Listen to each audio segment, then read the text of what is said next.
প্রত্যেকেই আগের ভিডিওটি দেখে নেবে। আমাদের আজকের আলোচনার বিষয় হলো তাহলে কল্পবিজ্ঞান।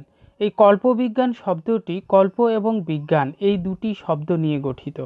কল্প মানে হলো অবাস্তব, কাল্পনিক, স্বপ্নময়তা, আর বিজ্ঞান মানে হলো বিশেষ রূপে জ্ঞান বা বিশেষ রূপে জ্ঞান আহরণের জন্য পরীক্ষা পর্যবেক্ষণের মাধ্যমে যে সত্য অনুসন্ধান। এক কথায় বাস্তব এবং অবাস্তবের মিশ্রণে যে সত্য অনুসন্ধান তাকে আমরা বলছি কল্পবিজ্ঞান। বাস্তব অবাস্তবের মিশ্রণে এখানে বাস্তবতাও থাকছে, তার পাশাপাশি একটা অবাস্তব কাল্পনিক কোনো গল্প কাহিনী তৈরি করা হচ্ছে, সেই গল্প কাহিনীর মাধ্যমে একটা সত্যের অনুসন্ধান করা হচ্ছে, অর্থাৎ সেখানে একটা সম্ভাবনারও দিক তৈরি হচ্ছে। সেই সম্ভাবনা বা মানব জীবনের সমস্যা সমাধানের মাধ্যমে একটা সম্ভাব্য দিক নির্দেশনের মাধ্যমে যে গল্প কাহিনী শেষ হচ্ছে সেই গল্প কাহিনীকেই বলা হচ্ছে কল্পবিজ্ঞান। কল্পবিজ্ঞানকে ইংরেজিতে বলা হচ্ছে সায়েন্স ফিকশন, এটা সংক্ষেপে বলা হচ্ছে সাইফাই, SCI এবং FI, আবার সংক্ষেপে বলা হয় SF। কল্পবিজ্ঞানের বৈশিষ্ট্য হিসাবে আমরা ধরতে পারি এটি এক ধরনের গদ্য রচনা। হ্যাঁ, কল্পবিজ্ঞান হলো এক ধরনের গল্প রচনা। যেহেতু আমরা সাহিত্য পড়ছি, সাহিত্যে বিশেষত কল্পনা, বাস্তব বলেছি আগে যে বাস্তব এবং অবাস্তবের মিশ্রণে যে সত্যের অনুসন্ধানের মাধ্যমে বা সম্ভাব্য দিক নির্দেশের মাধ্যমে যে কাহিনী রচনা করা হয় সেই কাহিনী হচ্ছে গদ্য কাহিনী। এই ধরনের এই জন্যই কল্পবিজ্ঞানকে এক ধরনের গদ্য রচনাই বলা হয়। এটি বাস্তব অবাস্তবের মেশানো কল্পকাহিনী। এখানে বাস্তবতার পাশাপাশি অবাস্তবে কিছু কাহিনী মিশিয়ে একটা কাহিনী তৈরি করা হয় বলে একে বাস্তব অবাস্তবে মিশ্রণে মেশানো কল্পকাহিনী বলা হচ্ছে। কিন্তু কাল্পনিক হলেও কোনো না কোনো সত্যকে অনুসন্ধান করা হচ্ছে। কাল্পনিক হতে পারে কিন্তু বাস্তবের সঙ্গে যুক্ত হয়ে কোনো না কোনো সত্যকে অনুসন্ধান করে থাকে। রহস্য, রোমাঞ্চ, বিস্ময়ে পূর্ণ গল্প কাহিনীতে এই কাহিনীতে অন্য একটি জগৎ তৈরি করা হয়। দেখো, রহস্য, রোমাঞ্চ, বিস্ময় এই তিনটি হলো মুখ্য বৈশিষ্ট্য কল্পকাহিনীর। এই কল্পকাহিনীতে বাস্তবের সঙ্গে যে অবাস্তব কাহিনীগুলো তৈরি করা হয় সেখানে রহস্যময়তা এবং রোমাঞ্চকতা এবং পাঠক মনে বিস্ময়াভূত একটি পরিবেশ তৈরি করে, আর ওই পরিবেশের মাধ্যমে পাঠককে সম্পূর্ণরূপে একটা অন্য জগতে নিয়ে যায়। এতে বিজ্ঞান প্রযুক্তি বিশেষভাবে প্রাধান্য পায়। মনে রাখবে, কল্পর সঙ্গে বিজ্ঞান এই দুটি শব্দ যেহেতু যুক্ত রয়েছে, বিজ্ঞান বা বিশেষ রূপে জ্ঞান বা যন্ত্র, কলকারখানা, প্রযুক্তি, এগুলো এই কল্পকাহিনীতে বিশেষভাবে প্রাধান্য পাবে। যদি বিশেষভাবে প্রাধান্য না পায় তাহলে সেগুলো ফ্যান্টাসি ধরনের কোনো কল্পকাহিনী হয়ে যাবে, এটা কল্পকাহিনী হবে না। এতে মানব জাতির সম্ভাব্য সমস্যার সমাধান ধারাবাহিকভাবে প্রকাশিত হয়। শুধু কল্পনার মাধ্যমে একটা মনগড়া কাহিনী বা ফ্যান্টাসি ধরনের কাহিনী সেখানে বা ননসেন্স জাতীয় কোনো গল্প কাহিনী সেখানে তৈরি করা হয় না। সেখানে কোনো না কোনোভাবে বাস্তবের কোনো সমস্যা, মানব জাতির কোনো সমস্যা, সেই সমস্যার সম্ভাব্য সমস্যার একটা ধারাবাহিকতা থাকবে। সেই ধারাবাহিকতায় কল্পনার মাধ্যমে আপাত দৃষ্টিতে অবাস্তব মনে হলেও ভবিষ্যতের সম্ভাব্য বাস্তবতাকে নির্দেশ করা হচ্ছে। অর্থাৎ এই যে অবাস্তব একটি কাহিনী তৈরি করা হয়েছে সেটা অবাস্তব আপাত দৃষ্টিতে মনে হলেও আসলে ভবিষ্যতের কোনো না কোনো সম্ভাবনা দেখাই দিচ্ছে, সেটা ভবিষ্যতে বাস্তবতায় পরিণত হচ্ছে। যেমন আমরা পেয়েছি 20,000 leagues under the sea, Jules ভার্নের যে উপন্যাসটির ঘটনা অনুসারে সেখানে যে ডুবোজাহাজের কথা বলা হয়েছে, সেই ডুবোজাহাজের অনুকরণে পরবর্তীকালে তোমার সাবমেরিন তৈরি করা হয়েছে। অর্থাৎ এক প্রকার একটা সম্ভাব্য প্রযুক্তি বা বিজ্ঞানেরও নির্দেশ করছে কল্পবিজ্ঞান। সেখানে শুধু রহস্য, রোমাঞ্চ, বিস্ময় থাকছে না, সেখানে নিত্য নতুন কিছু আবিষ্কার করার ঘটনাও বা কোথাও বলা হচ্ছে। চলো আমরা এখন কল্পবিজ্ঞানের শ্রেণীবিভাগ সম্পর্কে জানি। আসলে নির্দিষ্ট করে কল্পবিজ্ঞানের কোনো শ্রেণীবিভাগ তৈরি করা হয়নি। এটি বিভিন্ন উপকরণ বা উদাহরণের ভিত্তিতে এই কল্পকাহিনীর শ্রেণীবিভাগটি করা হয়েছে। আমরা প্রথম বিভাগটি করেছি প্রযুক্তি বা কলকারখানার উপর নির্ভর করে হার্ড কল্পবিজ্ঞান, সফট কল্পবিজ্ঞান। বোঝাই যাচ্ছে হার্ড কল্পবিজ্ঞান বলতে বলছে তোমার যে কল্পবিজ্ঞানে বা সায়েন্স ফিকশনে বিশেষ করে প্রযুক্তি প্রাধান্য পেয়েছে, প্রযুক্তির খুঁটিনাটি সব কিছুই প্রাধান্য পেয়েছে, তাকে আমরা হার্ড কল্পবিজ্ঞান বলছি। যেমন উদাহরণ হিসাবে আমরা বলতে পারি লিউ সিসনের দ্য থ্রি বডি প্রবলেম, এটা বলতে পারি। তেমনি আমরা বলতে পারি আরেকটি উদাহরণ স্ট্যানলি রবিনসনের মার্সকে আমরা বলতে পারি হার্ড কল্পবিজ্ঞানের উদাহরণ। সফট কল্পবিজ্ঞান তার উল্টোটা, অর্থাৎ এখানে বিজ্ঞান প্রযুক্তি থাকছে কিন্তু মুখ্য হিসাবে থাকছে না, সেখানে তোমার গৌণ হিসাবে থাকছে। এই গৌণ হিসাবে থেকে অর্থনীতি, সমাজনীতি এবং রাজনৈতিক বা অর্থনৈতিক পরিবেশই মুখ্য হিসাবে ধরা হচ্ছে, তখন তাকে বলা হচ্ছে সফট কল্পবিজ্ঞান। যেমন আমরা বলতে পারি ফ্র্যাঙ্ক হারবার্টের ডিউন, পাশাপাশি বলতে পারি জর্জ অরওয়েলের 1984, এই সমস্ত গ্রন্থকে। অন্যদিকে অ্যাপোক্যালিপটিক আর পোস্ট অ্যাপোক্যালিপটিক বোঝা যাচ্ছে এটার পরবর্তী। অ্যাপোক্যালিপটিক বলতে বলা হচ্ছে যে সমস্ত গল্প কাহিনী প্রাকৃতিক বিপর্যয়ের সময় তৈরি হয়েছে বা প্রাকৃতিক কোনো ধ্বংসাত্মক কাহিনী অবলম্বনে তৈরি হয়েছে। আর পোস্ট অ্যাপোক্যালিপটিক বলতে এই ধ্বংসাত্মক কাহিনীর পরে যে বিপর্যস্ত অবস্থা পড়ে রয়েছে, সেই বিপর্যস্ত অবস্থাকে কেন্দ্র করে তৈরি হয়েছে, তখন তাকে বলা হচ্ছে পোস্ট অ্যাপোক্যালিপটিক।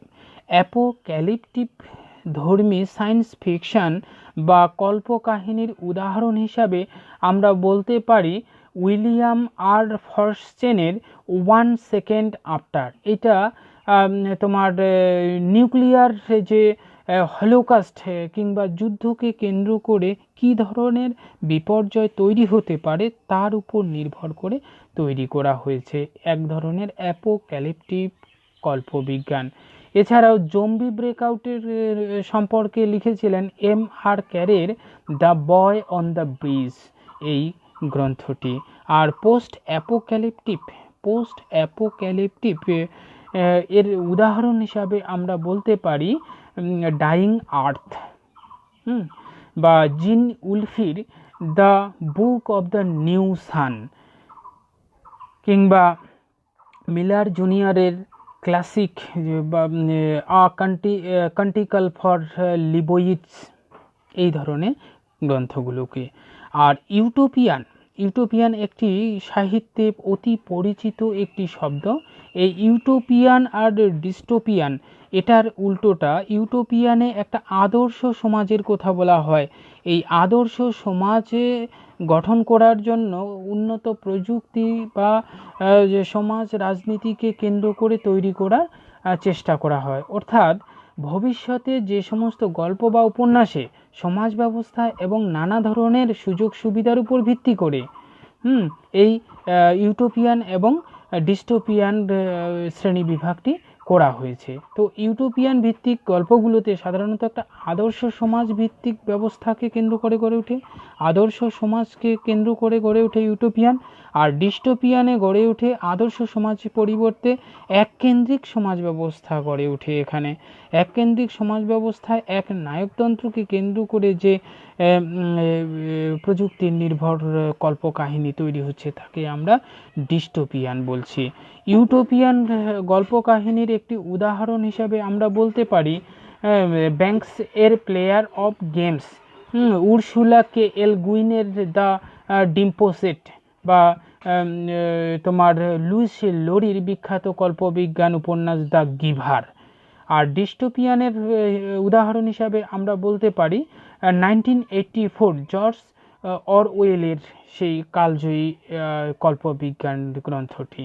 এছাড়াও অল্ডাস হাক্সলির ব্রেভ নিউ ওয়ার্ল্ড কিংবা রে ব্র্যাডবেরির ফারেনহাইট 451, এই সমস্ত কাহিনীগুলোকে আমরা বলতে পারি ডিস্টোপিয়ান কল্পকাহিনী। এছাড়াও আমরা দেখতে পাচ্ছি এলিয়েন ভিত্তিক কল্পকাহিনী। এটা বোঝাই যাচ্ছে যে এলিয়েন বলতে বোঝানো হচ্ছে অন্য জগতের কোনো প্রাণীকে, এই অন্য জগতের বা মহাজাগতিক কোনো প্রাণীকে কেন্দ্র করে এলিয়েন যে কাহিনীগুলো তৈরি হচ্ছে তাকে আমরা এলিয়েন ভিত্তিক কাহিনী বলে থাকি। এলিয়েন ভিত্তিক কাহিনীতে সাধারণত মহাজাগতিক যে কল্পকাহিনীগুলো, সেই কল্পকাহিনীগুলোকেই গুরুত্ব দেওয়া হয়। উদাহরণ হিসাবে আমরা বলতে পারি তোমার ফার্স্ট স্ট্যানিসওয়াফ লেমের সোলারিস কিংবা H.G. ওয়েলসের ওয়ার অফ দ্য ওয়ার্ল্ড, এই সমস্ত কাহিনীগুলোকে বলা হচ্ছে আমাদের এলিয়েন ভিত্তিক। বাংলায় বলতে পারি সত্যজিৎ রায়ের বঙ্কুবাবুর বন্ধু। এই বঙ্কুবাবুর বন্ধু হচ্ছে তোমার এলিয়েন ভিত্তিক কল্পকাহিনী। রোবট অ্যান্ড্রয়েড ভিত্তিক যে কল্পকাহিনীগুলো রয়েছে, একেবারে আর্টিফিশিয়াল ইন্টেলিজেন্সের উপর কেন্দ্র করে যে সমস্ত গল্পকাহিনীগুলো তৈরি করছি, সেই গল্পকাহিনীগুলোকে আমরা বলছি রোবট বা অ্যান্ড্রয়েড ভিত্তিক। অ্যান্ড্রয়েড তো বোঝাই যাচ্ছে বর্তমানে স্মার্টফোনের যে সমস্ত সফটওয়্যার বা তোমার ইন্টেলিজেন্স গুলোকে কেন্দ্র করে তৈরি করা হয়েছে। উদাহরণ হিসাবে আমরা বলতে পারি ফিলিপ কে ডিকের do androids dream of electric sheep, কিংবা বিখ্যাত একটি সিরিজের কথা, কল্পবিজ্ঞান সিরিজের কথা বলতে পারি আইজ্যাক আসিমডের বিখ্যাত রোবট, গ্রন্থটির নাম রোবট। কিংবা বাংলা ভাষায় মোহাম্মদ জাফর ইকবালের কম্পোট্রনিক সুখ দুঃখ গ্রন্থটির নাম।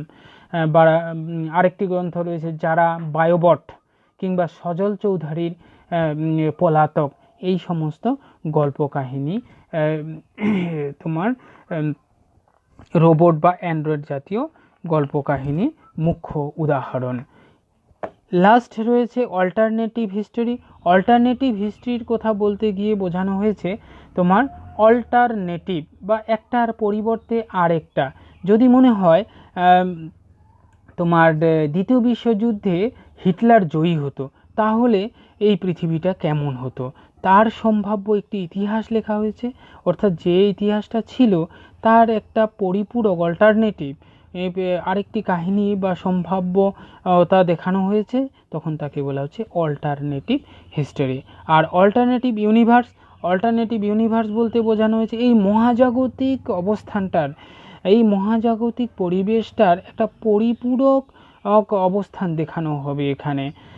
কিংবা এখানে দেখানো হয়, মনে করা হয় কোনো কোনো সময় এ ধরনের কল্পবিজ্ঞানে একটা ফ্যান্টাসি কাল্পনিক জাগতিক তৈরি করা হচ্ছে। ওই জাগতিক কল্পনার মাধ্যমে এক ধরনের পরিবেশ তৈরি করা হচ্ছে। এই পরিবেশধর্মী গল্প কাহিনীকে বলা হচ্ছে অল্টারনেটিভ ইউনিভার্স। অল্টারনেটিভ হিস্ট্রির এর উদাহরণ হিসাবে আমরা যদি বলি, উদাহরণ হিসাবে বলতে পারবো রবার্ট হ্যারিসের ফাদারল্যান্ড। আর অল্টারনেটিভ ইউনিভার্সের উদাহরণ হিসাবে আমরা বলতে পারি তোমার দ্য ডার্ক টাওয়ার, স্টিফেন কিংয়ের এই বিখ্যাত কল্পকাহিনীটি। এছাড়াও বাংলায় আমরা বলতে পারি হুমায়ুন আহমেদের অনন্ত নক্ষত্রবীথি, অল্টারনেটিভ ইউনিভার্সের একটি জনপ্রিয় উদাহরণ। আমরা চলে যাই বাংলা ভাষায় কল্পবিজ্ঞান কিভাবে চর্চা হয়েছে, সেই চর্চা অংশটি আমরা এখন একটু আলোচনা করব। বাংলা ভাষায় কথা বা বাংলা কথা সাহিত্যে এই যে ফর্মটি আমরা পেয়েছি, এই ফর্মটি আসলে একটি নতুন ফর্ম। এই নতুন ফর্ম একেবারেই যে মানে নতুন এটা বলা যায় না, পুরনো অবস্থাতেও ছিল। পুরনো অবস্থাতে সেটা কোনো কল্পকাহিনী হিসাবে ছিল, সেটা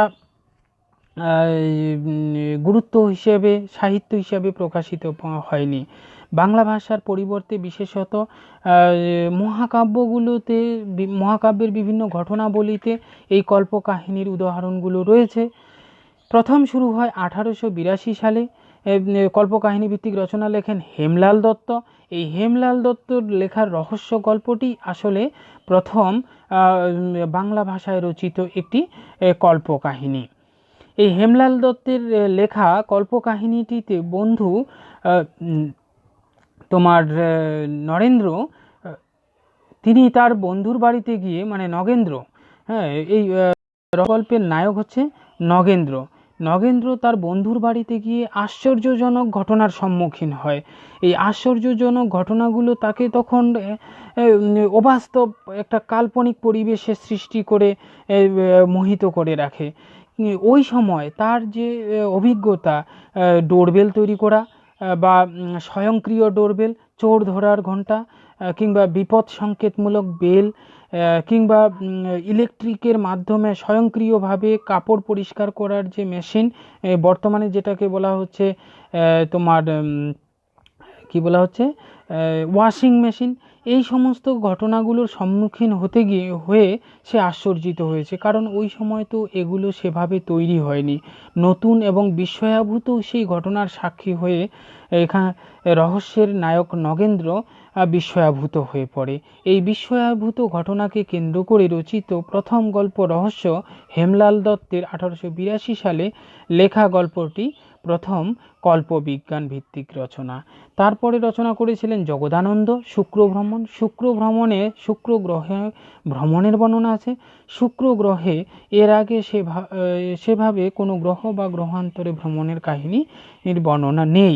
জগদানন্দ প্রথম তার শুক্র ভ্রমণ গ্রন্থে মহাজাগতিক কোনো গ্রহে ভ্রমণ করার একটি কাল্পনিক এবং বাস্তবোচিত সম্ভাব্য বাস্তবের ইঙ্গিত দিয়েছেন। এই গল্পেই আমরা প্রথম ইঙ্গিত পাই এলিয়েনের, যে সমস্ত জাগতিক একটি প্রাণীর কথা।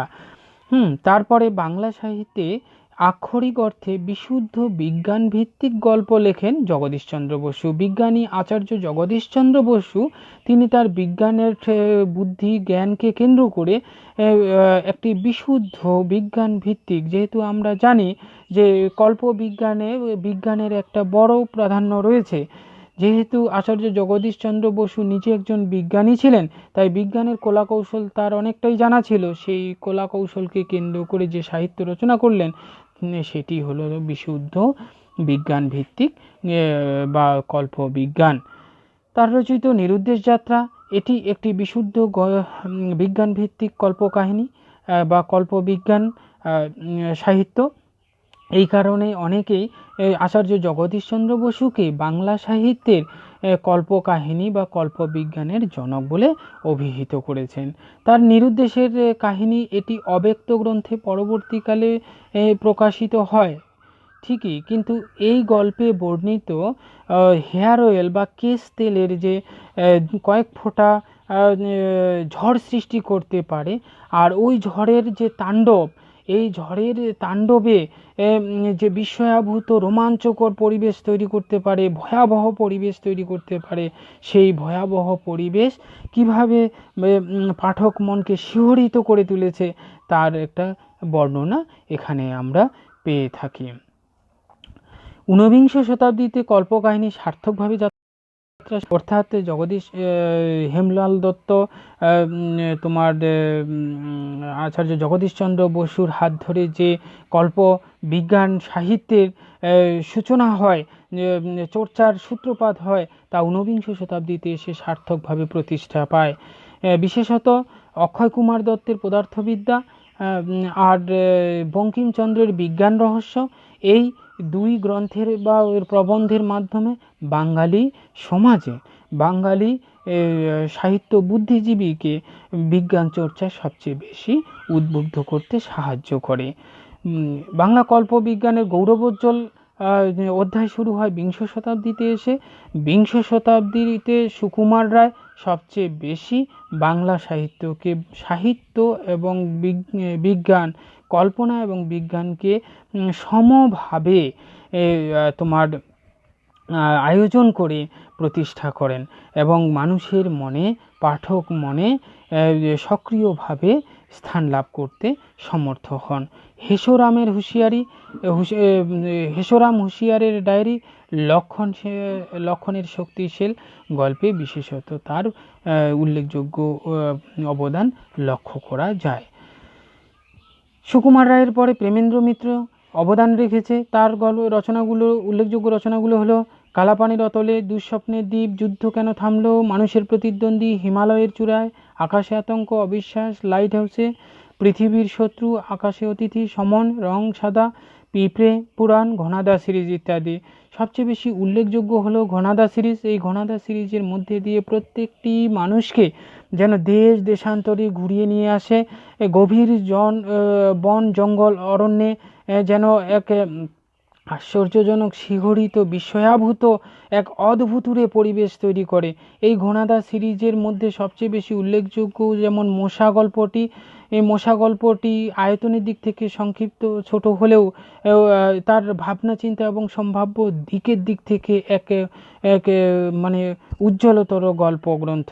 এই গল্পগুলোর মধ্যে দিয়ে প্রেমেন্দ্র মিত্র সামাজিক, রাজনৈতিক এবং অর্থনৈতিক দিক থেকেও বিশেষত কিশোরীদেরকে এক পরিণত করার উল্লেখযোগ্য ভূমিকা গ্রহণ করেছেন। প্রেমেন্দ্র মিত্রের পর হেমেন্দ্র কুমার রায়ের মেঘদূতের মর্ত্যগমন, ময়নামতির মায়াকানন ও অমানসিক মানুষ। তারপর তিন ভট্টাচার্য, বিশ্বেশ্বর ভট্টাচার্য, মনোরঞ্জন ভট্টাচার্য, কেশীন্দ্র ভট্টাচার্য এরা সাধারণত রংমশাল পত্রিকার মাধ্যমে তারা তাদের কল্পকাহিনীগুলোকে ধারাবাহিকভাবে প্রকাশ করতে থাকেন এবং বাংলা সাহিত্যে কল্পবিজ্ঞানের ধারাকে তারা প্রতিষ্ঠিত করার এক বিশেষ ভূমিকা গ্রহণ করেছিলেন। তারপরে সত্যজিৎ রায় বাংলা সাহিত্যে এক অভাবনীয় অবদান রেখে গেলেন। বিশেষত প্রফেসর শঙ্কু যে সিরিজগুলো রচনা করেছিলেন, সেই প্রফেসর শঙ্কুর অধ্যাপক ত্রিলোকেশ্বর, গিরিডি প্রদেশের অধ্যাপক প্রফেসর শঙ্কু, তিনি যে সমস্ত আশ্চর্যজনক আবিষ্কার করছেন, ফিশপিল, নশাস্ত্র, এরোপ্লেন, তার রোবট কিংবা বোম যাত্রী বা মহাকাশে মহাজাগতিক যে যাত্রা করেছিলেন তার মাধ্যমে, কিংবা অন্য গ্রহে গিয়ে নিত্য নতুন কোনো প্রাণীর সম্মুখীন হওয়া, এই যে আশ্চর্যজনক, বিস্ময়াভূত, অদ্ভুতুরে পরিবেশটা তৈরি করলো, এর মধ্যে দিয়ে মানুষকে যেমন এক রোমাঞ্চকর পরিবেশে নিয়ে যায়, তেমনি সম্ভাব্য অনেক দিককে ইঙ্গিত করে দিচ্ছেন, যে ইঙ্গিতের মাধ্যমে মানব সমাজ তার নিজের অন্যান্য সমস্যার সমাধানেরও একটা দিক খুঁজে পেতে সমর্থ হয়। সত্যজিৎ রায়ের পরে অনেকেই আবার বাংলা ভাষায় কল্পবিজ্ঞান চর্চা করেছে, যেমন উল্লেখযোগ্যভাবে অদৃশ বর্ধনের প্রফেসর নাটবল্টু সিরিজ, সুনীল গঙ্গোপাধ্যায়ের হারানো দ্বীপের রহস্য, নীলমানুষ। এই নীলমানুষের গল্পগ্রন্থে এক সাধারণ মানুষ অন্য গ্রহে গিয়ে কিভাবে নীল মানুষে পরিণত হয় তার বর্ণনা রয়েছে। এছাড়াও শীর্ষেন্দু মুখোপাধ্যায় পাতালঘর, ভুতুড়ে ঘড়ি, এরা জনপ্রিয়তা অর্জন করেছে। পাশাপাশি সমরজিৎ কর, শঙ্করসন রায়, রাজশেখর বসু, নীরেন্দ্রনাথ চক্রবর্তী, লীলা মজুমদার, ইনাক্ষী চট্টোপাধ্যায়, অনিতানন্দ দাস, সৈয়দ মুস্তফা, দিলীপ রায়চৌধুরী প্রমুখেরাও কল্পবিজ্ঞান নিয়ে অনেক লেখালেখি করেছেন। তাদের হাত ধরে এখনও এই কল্পবিজ্ঞান সমৃদ্ধ হয়ে চলছে।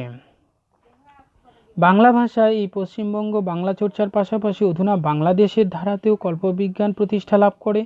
এই বাংলাদেশের ধারা কল্পবিজ্ঞানের প্রণেতা হলেন কাজী আব্দুল হালিম, তার গল্পের নাম মহাশূন্যের কান্না। এছাড়াও চর্চা করেছেন হুমায়ুন আহমেদ, হ্যাঁ, তোমাদের জন্য ভালোবাসা, তারা তিনজন, মোহাম্মদ জাফর ইকবাল এর মহাকাশ যাত্রা ইত্যাদি বিশেষভাবে উল্লেখযোগ্য। আমরা এই পর্যন্তই কল্পবিজ্ঞান সম্পর্কে আলোচনা করলাম। এই কল্পবিজ্ঞান আলোচনায় যদি কারোর কোনো অসুবিধে বা কোনো জিজ্ঞাসা থেকে থাকে তাহলে অবশ্যই তোমরা আমার সঙ্গে যোগাযোগ করবে। নিচে স্ক্রিনে দেওয়া কন্ট্যাক্ট নাম্বারে কন্ট্যাক্ট করতে পারো বা হোয়াটসঅ্যাপ করতে পারো। এই ভিডিওটি দেখে যদি উপকৃত হয়ে থাকো বা ভালো লেগে থাকে তাহলে অবশ্যই লাইক শেয়ার কমেন্ট করে আমাদের